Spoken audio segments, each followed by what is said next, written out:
Hello guys, I am about to show you something. I have built a heater system for my garage and it is working very good.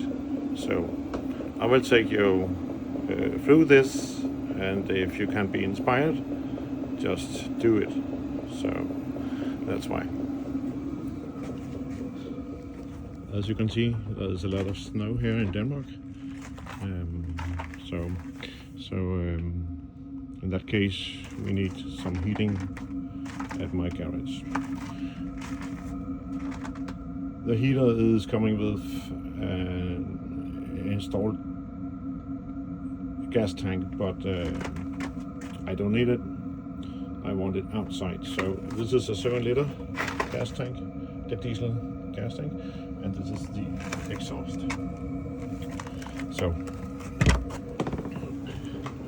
So the reason for that I don't want it inside, it is because that I don't want the smell of the diesel at my garage, and there's a potential fire risk with that. So instead I have removed that, and I have sound isolated with some foam. And the pump is also packed in EVA foam inside this isolated box. So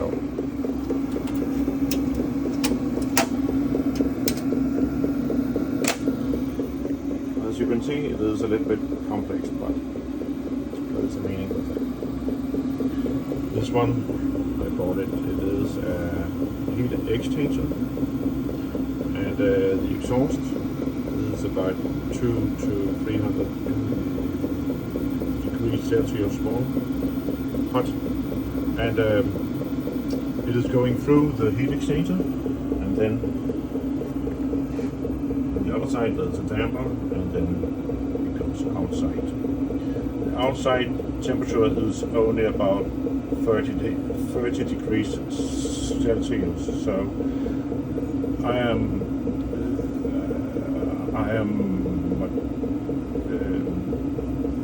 the rest of the heating is going to be absorbed by the heat exchanger.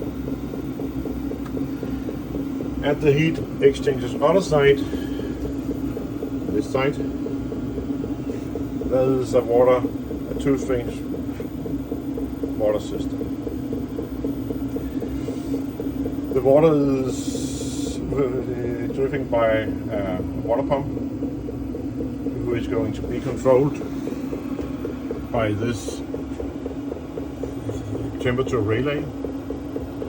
So when it goes down to 65 degrees Celsius, it is shutting off, and the heat exchanger is going to warm up again, and then it goes back on. You can see there is a filter, also a filter for the inlet, and a damper there too. It is amazing how much sound there is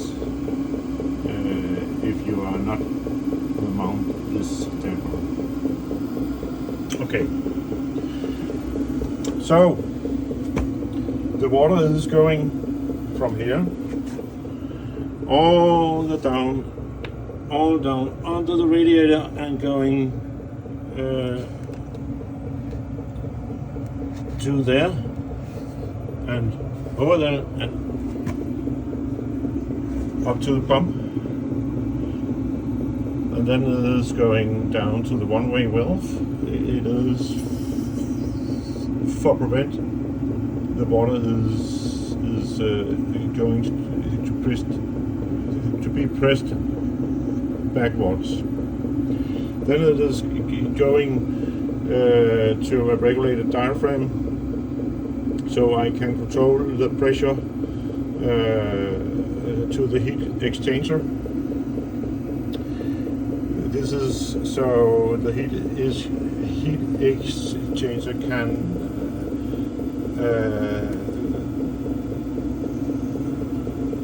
can follow, so it doesn't drop the temperature.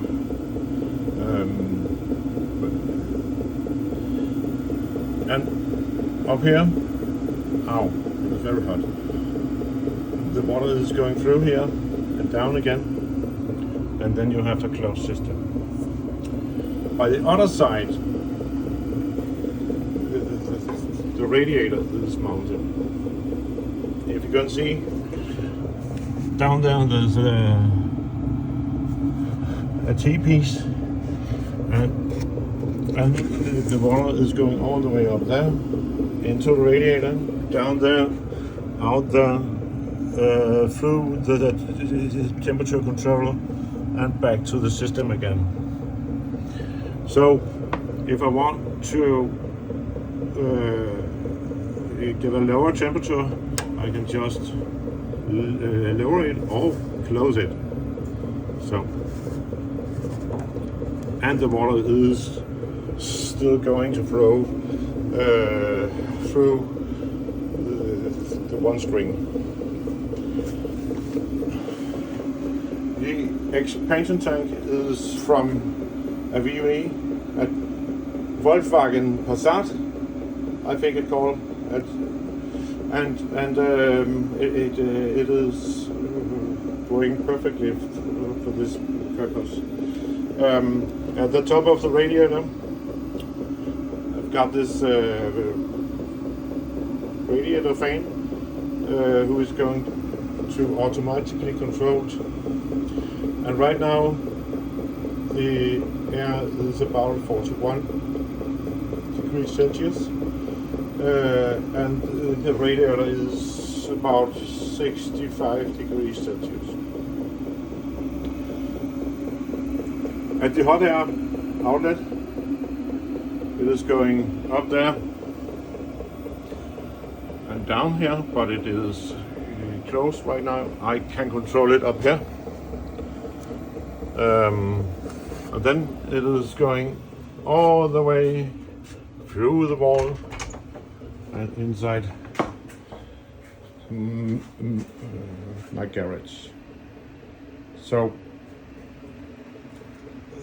I'm using the exhaust, the heat from the exhaust, and I also use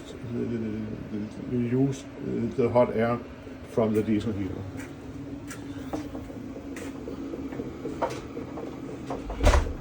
The diesel heater is controlled by this. I can manage it from my phone by an app, by Wi-Fi, and over here there's also a controller who is going to be controlled by Bluetooth. This controller is also measuring the temperature over here, and the heater is blowing up the room for this temperature. I think I have set it to 28 degrees Celsius. So, but this morning there was about 0 degrees in here, and now there's 16 degrees, and under the roof we have 17.7 degrees Celsius. So I am very satisfied. Very satisfied. The other thing, I got a question. What about the power to the diesel heater? I have solar power at my house, and it is highly effective. So I don't pay for the electricity to run this diesel heater. So that was all from me. Have a nice day. Bye.